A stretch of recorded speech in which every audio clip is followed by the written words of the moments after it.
recipe. First, heat the pan and add oil. Once the oil is heated, add the shrimp.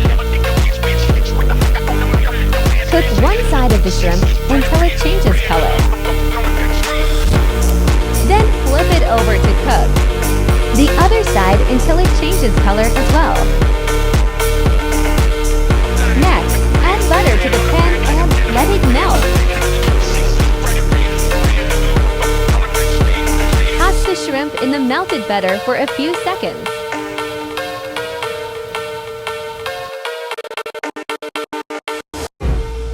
Add a dash of black pepper and toss them in the pan. Remove them from the pan and garnish with basil leaves. Yummy! Thank you for watching.